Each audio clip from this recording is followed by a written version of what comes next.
Alors là, on a réussi à créer ici notre premier champ, mais je me dis que si je dois construire ici tout le formulaire, ce que je vais faire, c'est que je vais devoir dupliquer ici ce input-là. Ce que moi j'ai envie de faire, par exemple, c'est de créer ici une composante qui va permettre de contenir ici le input. Donc, une composante qu'on pourra utiliser à chaque fois qu'on voudra appeler ici une zone de saisie sur notre application.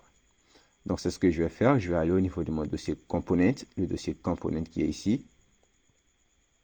Et là, on va venir créer ici, dans le dossier UI, on va venir faire ici un clic droit.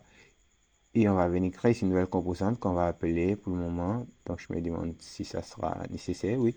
On va créer ici une composante qu'on va appeler input avec un I majuscule, input.jsx. Et là, ici, on va venir créer ici une constante qu'on va appeler input, qui sera égale ici à une fonction fléchée. Et pour le moment, tout ce que cette fonction fléchée fera, elle va retourner simplement ici un input. Voilà. Donc, voilà tout ce que cette fonction fléchée fera pour l'instant. Et là, on doit venir faire ici un export default de input, histoire de pouvoir l'utiliser ailleurs. Donc là, on va créer ici l'input dans cette composante UI. Et au niveau ici de login, login.jsx par exemple, on va maintenant venir importer ici ce input. Donc on va faire ici un import input. Et si on doit définir ici le chemin, donc c'est from.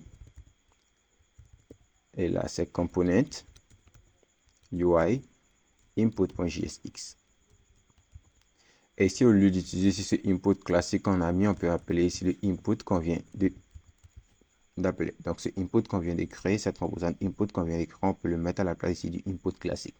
Et pour le moment, si on rafraîchit et qu'on retourne sur l'interface, vous verrez qu'il n'y aura rien de spécial, seulement qu'on aura ici une composante qui va permettre de gérer ici cet input. Cet input plutôt. Alors, là, pour concevoir ici mon input, je me dis que j'ai besoin ici de lui passer ici pas mal de propriétés, telles que le type de l'input, la valeur et la classe et le placeholder. Donc, pour commencer, je vais lui dire que ma composante input, celle-là, je vais lui dire qu'elle doit accepter de recevoir ici des propriétés. Donc, je vais lui dire que toi, tu dois recevoir ici des propriétés. Donc, je mettrai ici un 3 points pour lui dire qu'elle va pouvoir récupérer ici toutes les propriétés qui lui seront passées.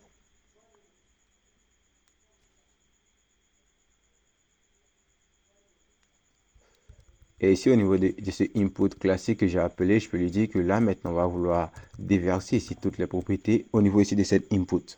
Voilà. Donc, pour le moment, on va faire ça ainsi. Et là, je me dis ici, pour le moment, je n'ai pas besoin ici de mettre ici ces 3 points. On va laisser ainsi. On va juste récupérer les propriétés ainsi.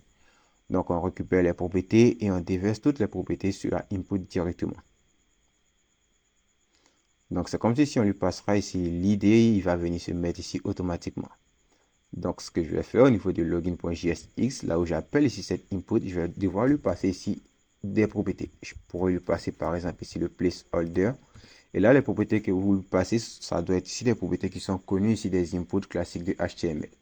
Par exemple, ici, le placeholder, je peux mettre ici, veuillez saisir votre email. Voilà, je peux mettre ici simplement email@exemple.com. Et si j'enregistre ça, je retourne sur mon interface. Vous allez voir qu'au niveau ici de l'input, on aura ici email@exemple.com. Parce que là, la propriété placeholder, c'est une propriété qui est connue par l'input de base. Et puisque j'utilise ici cette propriété que je viens ici pré-remplir l'input de base, voilà pourquoi est-ce qu'il s'applique directement à ça.